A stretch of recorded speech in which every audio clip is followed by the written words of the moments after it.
Hello friends, welcome to my channel movies 360 explain. और आज मैं एक्सप्लेन करने जा रही हूँ मूवी लेक प्लासिड 3 को, जो 2010 में रिलीज हुई है। ये एक क्रोकोडाइल सर्वाइवल मूवी है। दोस्तों, ये लेक प्लासिड सीरीज का थर्ड पार्ट है और इसका कनेक्शन थोड़ा बहुत फर्स्ट और सेकंड पार्ट से है। इसलिए अगर आपने पहले दो पार्ट्स के एक्सप्लेनेशन नहीं देखी तो आप पहले उन्हें देख लीजिए। इससे आपको थर्ड पार्ट के कुछ कैरेक्टर्स को जानने में आसानी होगी। और अब बिना टाइम को वेस्ट किए चलिए शुरू करते हैं इस वीडियो को। लेकिन आगे बढ़ने से पहले एक छोटी सी रिक्वेस्ट, जो कि है चैनल को सब्सक्राइब और वीडियो को लाइक और शेयर करने की।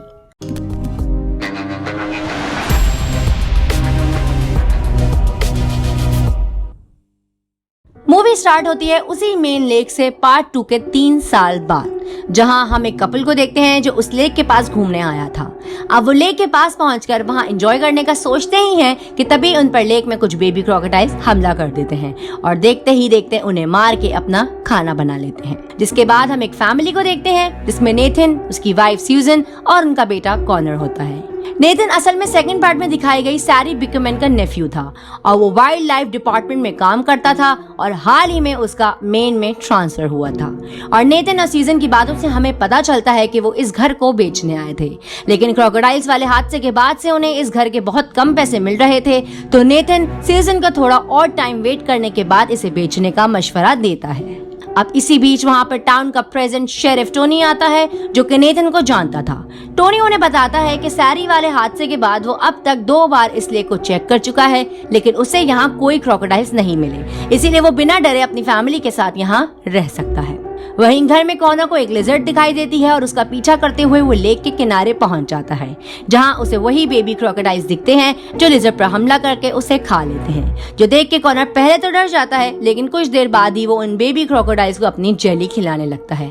मतलब कि कॉनर भी अब उन क्रोकोडाइल्स को पालने वाला था, अपनी ग्रैंड मदर सैडी की तरह। अब हम 2 साल बाद का सीन देखते हैं, जहां नेथन और सूजन उसी हाउस में रहने लगे थे। अब नेथन कुछ टाइम से परेशान था क्योंकि लेक के पास जंगल के हिरन कुछ टाइम से गायब हो रहे थे, जिसका वजह वो जंगल में आने वाले शिकारियों को ही समझ रहा था। लेकिन उसके पास उनके खिलाफ कोई सबूत नहीं था और उसी दिन नेथन एक गायब हुए हिरन के गले में ट्रैकर से उसे ट्रैक कर पा रहा होता है, जिसे ढूंढते हुए नेथन जंगल की तरफ चला जाता है। और हम कॉनर को देखते हैं जो लेक के पास आकर अपने बैग से मीट के पैकेट्स निकालकर उन क्रोकोडाइल्स को खिलाने लगता है, जो कि कॉनर उन 2 सालों से उन क्रोकोडाइल्स को दे रहा था। और अब वो क्रोकोडाइल्स भी काफी बड़े हो चुके थे, इसीलिए उनका इतने मीट से पेट नहीं भरता और वो क्रोकोडाइल्स भड़क के कॉनर की तरफ बढ़ने लगते हैं। जो देखकर कॉनर उनके लिए और मीट लेने के लिए घर वापस आता है। और वहाँ हम कॉनर की बेबी सिटर विका और उसके डॉग को देखते हैं। अब सूजन वहाँ आकर कॉनर को घर में ही रहने के लिए कहती है और वो ऑफिस चली जाती है। अब कॉनर मीट ढूंढने के लिए फ्रिज खोलता है, लेकिन उसे कुछ नहीं मिलता, इसीलिए वो मीट लेने के लिए घर से निकल पड़ता है। अब कॉनर मेन के सुपरमार्ट आकर वहां से मीट चुराकर अपने बैग में डालने लगता है और ये देखकर उस शॉप का ओनर डिमिट्री उसे पकड़ लेता है और वो कॉनर की मॉम सूजन को बुलाकर उसे सब कुछ बताता है। और ये सुनने के बाद सूजन गुस्से में कॉनर को घर जाने के लिए कहती है और डिमिट्री से सॉरी करके उसे ना चाहते हुए भी वो सारे मीट्स खरीदने पड़ते हैं। और फिर वो नेथन को कॉल करके इस सब इंसिडेंट के बारे में बताती है। उधर जंगल में नेथन को एक ग्रुप मिलता है जो कि घूमने के लिए लेक के पास आए थे, जिनमें तारा, चार्ली, एली और एरन थे। अब वो मिलकर लेक के पास पहुंचते हैं तो उन्हें वहां उस हिरन का कटा हुआ सर मिलता है, जिसे देखकर नेथन समझ जाता है कि ये किसी हंटर का काम नहीं हो सकता, क्योंकि हंटर्स अपने शिकार के सर को अपने घर में ट्रॉफी की तरह रखते हैं। अब नेथन शेरिफ टोनी को बुलाकर उस हिरन के साथ हुए इंसिडेंट की वजह से उसे फिर से लेक की जांच करने के लिए कहता है, क्योंकि नेथन को लगता है कि लेक में अभी भी क्रोकोडाइल्स मौजूद हैं। और नेथन के बहुत असरार करने के बाद टोनी उसकी बात मान लेता है और वो नेथन को लेकर पुलिस स्टेशन से कुछ हथियार ले लेता है, ताकि अगर कोई इमरजेंसी आ जाए तो उनके पास खुद की सेफ्टी के लिए कुछ हो। अब कॉनर वापस घर आके फ्रिज चेक करता है तो उसे एक मीट मिल जाता है, जिसे लेकर वो फिर से घर से निकल जाता है। लेकिन इस बार विका अपने डॉग के साथ कॉनर का पीछा करती है उसे वापस लाने के लिए। अब कॉनर लेक के पास आकर उस मीट को उन क्रोकोडाइल्स को देता है, जिससे ऑब्वियसली उनका पेट नहीं भरता। और तभी वहाँ विका का डॉग आ जाता है, जिस पर क्रोकोडाइल्स हमला करके उसे खा लेते हैं। और ये देखकर कॉनर डर कर वहाँ से भाग जाता है और वहीं जंगल में विका के ऊपर भी एक क्रोकोडाइल हमला कर देता है। इसी बीच हम एक हंटर्स की टीम को देखते हैं, जिनमें उनकी लीडर रिबा और उसके 2 टीम मेंबर्स वॉल्ट और जोनस थे। और ये सब इस लेक के पास जंगल में शिकार करते थे। अब उनके पास ब्रेट नाम का एक लड़का आता है जो उन्हें हायर करता है उस जंगल में जाके उसकी गर्लफ्रेंड को ढूंढकर लाने के लिए, जो कि ब्रेट से झगड़ा करके अपने दोस्तों के साथ इस लेक में घूमने आई है। तो दूसरी तरफ जो सूजन मीट खरीद कर घर आती है तो उसे घर में कोई भी नहीं मिलता, पर तभी वहाँ पर कॉनर भागते हुए आ जाता है, जिसकी शर्ट पर खून लगा हुआ देखकर सूजन काफी डर जाती है। और तभी वहाँ पे विका जख्मी हालत में आ जाती है और वो भी बहुत डरी हुई थी, जिसकी वजह से सूजन और घबरा जाती है। उधर लेक के दूसरी तरफ एरन अपने दोस्तों के साथ एंजॉय कर रहा था और चार्ली फ्रेश होने के लिए जंगल की तरफ जाता है और वहाँ चार्ली पर एक क्रोकोडाइल हमला करके उसे अपने साथ खींचकर ले जाता है। इस पर पहले तो किसी का ध्यान नहीं जाता, पर काफी टाइम गुजरने के बाद जब चार्ली का कोई पता नहीं चलता तो एरन और एली उसे ढूंढने के लिए जंगल की तरफ चले जाते हैं। तो लेक के किनारे पर अब सिर्फ तारा होती है और तभी वहाँ एक क्रोकोडाइल आ जाता है और वो तारा की तरफ बढ़कर उसे दबोच लेता है और उसे भी खींचकर ले जाता है। अब दूसरी तरफ रेबा बोट पर अपने दोनों साथियों और ब्रेड को लेकर जंगल की तरफ जा रही होती है, लेकिन तभी एक क्रोकोडाइल उस बोट पर हमला करके उन सबको पानी में गिरा देता है, जिससे बचने के चक्कर में उनका एक साथी वॉल्ट क्रोकोडाइल का शिकार बन जाता है। पर रेबा, जॉनस और ब्रेड स्विम करके उस क्रोकोडाइल से बचकर लेक के किनारे पर आ जाते हैं। जहाँ पे वो इस मुसीबत से कैसे निकले इस बारे में डिस्कस कर ही रहे थे तो तभी उन्हें वहाँ पर चार्ली की बॉडी मिलती है, जिससे ब्रेड पहचान लेता है, क्योंकि ब्रेड की गर्लफ्रेंड एली चार्ली के ग्रुप के साथ ही इस लेक पर घूमने आई थी। और एरन ने एली को ब्रेड के खिलाफ झूठ बोलकर उनका ब्रेकअप करवाया था और उसे इस ट्रिप पर ले आया था ताकि उससे वो नजदीकियां बढ़ा सके, और ब्रेड उसे यहाँ सच्चाई बताने के लिए आया था। अब ब्रेड अपनी जैकेट उतारकर चार्ली की डेड बॉडी के ऊपर चढ़ा देता है और फिर रेबा ब्रेड से की गई कमिटमेंट की वजह से फिर से एली को ढूंढने लगती है। इधर नेथन के घर के बाहर 2 क्रोकोडाइल्स आ चुके थे और ये विका को फॉलो करते हुए यहाँ तक पहुँच गए थे। अब सूजन नेथन को सब बताने के लिए कॉनर को कॉल करने का कहती है, लेकिन उसका नंबर नहीं लग रहा होता और हम नेथन को देखते हैं जो टोनी के साथ एक बोट पर लेक में क्रोकोडाइल्स हैं या नहीं इसकी जांच में लगा हुआ था। अब लकीली नेथन अपने घर के पास से ही गुजर रहा था तो उसे वहाँ वो क्रोकोडाइल्स दिख जाते हैं जो अब उनकी तरफ बढ़ने लगते हैं और फिर टोनी और नेथन मिलकर उन क्रोकोडाइल्स पर गोलियां चलाने लगते हैं, लेकिन वो क्रोकोडाइल्स उनकी बोट पर हमला करके तोड़ देते हैं, जिसकी वजह से नेथन और टोनी पानी में गिर जाते हैं। लेकिन किसी तरह से वो बचकर घर के अंदर आ जाते हैं और अब तो टोनी पे यकीन कर लेता है कि इस लेक में क्रोकोडाइल्स मौजूद हैं। अब नेथन कहता है कि अगर इस लेक में इतने टाइम से इतने बड़े क्रोकोडाइल्स थे तो ये सबकी नजर से बचकर क्या खा रहे थे। इसका जवाब कॉनर ही इनको देता है कि वो ही 2 सालों से इन क्रोकोडाइल्स को मीट खिला रहा था, क्योंकि वो और सूजन उसको टाइम देते नहीं थे तो उसने उनको अपना पेट बना लिया था। ये सुनकर नेथन को काफी गुस्सा आता है, लेकिन उसी मोमेंट वो काम हो जाता है क्योंकि कॉनर एक बच्चा है और इसमें उनकी भी गलती होती है। अब नेथन एक प्लान बनाता है जिसमें वो टोनी के साथ बाहर निकलकर कार में बैठकर सबको वहां से निकालने की कोशिश करता है, लेकिन एक क्रोकोडाइल उन पर हमला कर देता है, जिसकी वजह से टोनी बेहोश हो जाता है और वो अब विंडो से नेथन की तरफ बढ़ने लगता है।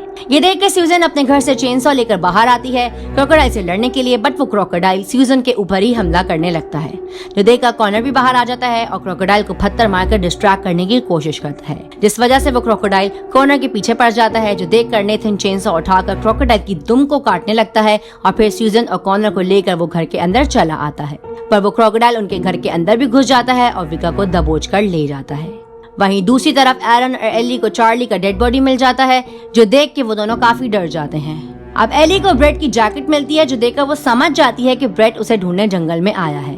वो ये बात एरन को कहती है, लेकिन एरन उसकी बात नहीं मानता और दोनों के बीच झगड़ा शुरू हो जाता है और एरन एली को छोड़कर दूसरी तरफ भाग जाता है, पर कुछ ही दूर जाते ही एरन भी क्रोकोडाइल के हाथों मारा जाता है।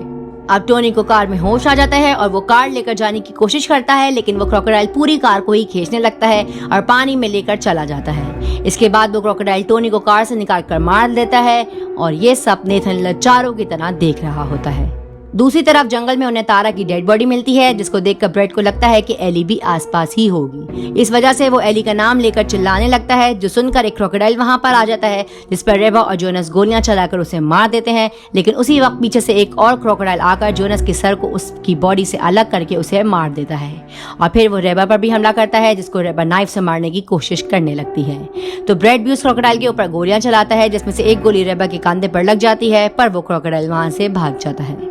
रेबा अब एली की खोज छोड़कर जंगल से बाहर निकलने की बात करती है, लेकिन ब्रेड कहता है कि मैं एली को ढूंढकर उसे साथ ही लेकर जाऊंगा, जिसकी वजह से रेबा ब्रेड को पंच मारकर बेहोश कर देती है और उसे बोट में बिठाकर किसी तरह नेथन के लेक हाउस पहुंच जाती है। लेकिन ब्रेड वहां से नेथन की गन लेकर वापस निकल जाता है एली को ढूंढने के लिए, पर इसी बीच नेथन के घर में एक क्रोकोडाइल घुसने की कोशिश करता है, जिसे रेबा अकेले ही नाइफ से मार डालती है। और दूसरी तरफ ब्रेड को एली मिल जाती है और वो उसे एरन के झूठ के बारे में बताता है, लेकिन तभी वहाँ एक और क्रोकोडाइल आ जाता है, तो एली को बचाने के चक्कर में ब्रेड खुद क्रोकोडाइल के हाथों मारा जाता है। तो उधर नेथन और सब वहां से भागने लगते हैं तो उनके पास एली भी पहुंच जाती है और उससे उन्हें ब्रेड का पता चलता है। अब वो सब रेबा की बोट में बैठकर टाउन की मेन मार्केट पहुंच जाते हैं, लेकिन रात होने की वजह से पूरी मार्केट बंद हो चुकी थी। अब नेथन दिमित्री की शॉप की विंडो तोड़ देता है और सब उसकी शॉप में चले जाते हैं। विंडो टूटने से अलार्म बज जाता है और दिमित्री वहां पहुंच जाता है और इससे पहले वो किसी को कुछ बोलता एक क्रोकोडाइल आकर उसे भी खा जाता है। इसी के साथ उस लेक में बचे 3 क्रोकोडाइल्स उस शॉप में घुस जाते हैं, जो देखकर नेथन शॉप का बैक डोर तोड़ने लगता है। वहीं रेबा जो कि बहुत जख्मी थी, एक क्रोकोडाइल उसे दबोच लेता है, लेकिन रेबा उसे नाइफ से मारकर खुद भी मारी जाती है। अब एली उनसे बचने के लिए शेल्फ पर चढ़ने लगती है, जिससे वो शेल्फ गिर जाता है और दूसरा क्रोकोडाइल उस शेल्फ के नीचे दबकर मारा जाता है। और अब सिर्फ एक क्रोकोडाइल बचा था जो कि सबसे बड़ा था। तभी नेथन उस डोर के लॉक को तोड़ देता है और बाकी सब बाहर निकलकर दिमित्री की गाड़ी में भागने की कोशिश करने लगते हैं, लेकिन वो क्रोकोडाइल उनकी गाड़ी को टक्कर मार देता है, जिससे उनकी गाड़ी एक पेट्रोल स्टेशन के पास क्रैश हो जाती है और वो क्रोकोडाइल उनकी तरफ बढ़ने लगता है। अब वो सब कार से निकलकर भागने लगते हैं, लेकिन नेथन वहां रुककर उस क्रोकोडाइल पर पेट्रोल छिड़कने लगता है और लाइटर की मदद से उसे आग लगा देता है, जिसकी वजह से एक ब्लास्ट होता है और वो क्रोकोडाइल भी मारा जाता है और इसी के साथ वो सब बच जाते हैं। अब इस इंसिडेंट के कुछ टाइम बाद हम नेथन को देखते हैं, जो टूरिस्ट को इस लेक और जंगल के बारे में बता रहा था कि इस लेक में पहले क्रोकोडाइल्स थे, लेकिन अब वो सब खत्म हो चुके हैं। और ये बात कहकर वो टूरिस्ट को जंगल की तरफ ले जाता है और तभी हम लेक के अंदर एक बेबी क्रोकोडाइल को देखते हैं और इसी के साथ एक बड़ा क्रोकोडाइल भी पानी से निकलता है और ये मूवी दोस्तों यहीं पर खत्म हो जाती है। तो दोस्तों ये थी लेक प्लेचर 3 की एक्सप्लेनेशन और मुझे उम्मीद है कि आप लोगों को ये एक्सप्लेनेशन जरूर पसंद आई होगी। दोस्तों इसके और भी पार्ट्स हैं जो एक दूसरे से कनेक्टेड हैं और उन्हें मैं आगे की वीडियोस में एक्सप्लेन भी करूंगी, और आपने अगर अभी तक इसके फर्स्ट और सेकंड पार्ट को नहीं देखा तो उन्हें आप मेरे चैनल पर देख सकते हैं। इस वीडियो में दोस्तों बस इतना ही। अगर आपको ये वीडियो और मेरा एफर्ट पसंद आया हो तो इस वीडियो पर लाइक और कमेंट जरूर करना और ऐसे ही एक्सप्लेनेशंस देखने के लिए मेरे चैनल को सब्सक्राइब लाजमी करना। और अगर आपको किसी मूवी या सीरीज की एक्सप्लेनेशन चाहिए तो उसे कमेंट बॉक्स में मेंशन करना ना भूलना। तो मिलते हैं आपसे नेक्स्ट वीडियो में, तब तक के लिए बाय, टेक केयर।